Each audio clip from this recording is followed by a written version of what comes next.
deixa de ser Covid al març del 21 i ara per la pressió que hi ha sobre l'Hospital de la Santa Creu, que era Covid llarga estada, i intermitjos del territori, i sobre el Verge de la Cinta, que era aguts i crítics, tant Móra d'Ebre com nosaltres hem hagut d'habilitar ja la zona Covid. Està preparada, està equipada, si fes falta entraria a funcionar, vull dir, tenim el clima obert ja per si de cas, està preparada per començar demà. De fet, ara estem en unes obres previstes d'un vestuari, 2 habitacions les estem utilitzant de vestuari. Per tant, té clima, llum, té tot el menatge d'infermeria preparat i la sala de metges, els despatxos, està tot a punt. L'únic que entrarà a funcionar si tanquem àrea ambulatòria o quiròfan.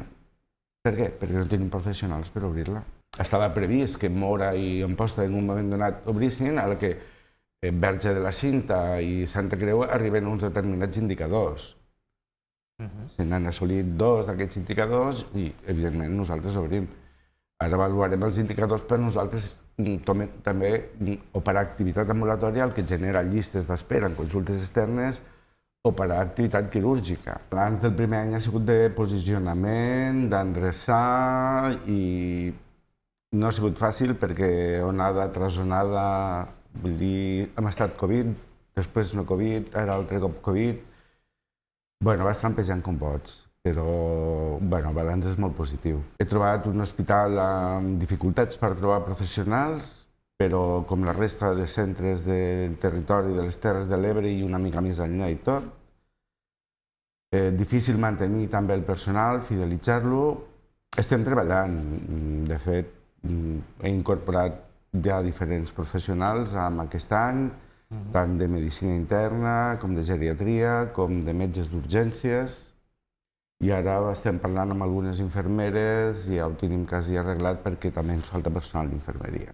No sé si el faria a l'Aldea per la vora de l'autopista o el faria a una esplanada del Jesús per apropar-nos una mica més a l'est de l'Ebre. Jo penso que per això ja estan els planificadors i arquitectes, enginyers de camins, per veure quin és el millor lloc per ubicar-lo. Possiblement allà dins la fortalesa el que hi ha és un gran bé públic, vull dir, hi ha un capital molt gran. Hi ha capital en quant a coneixement i hi ha capital en quant a infraestructura. Té uns dèficits, bàsicament per localització.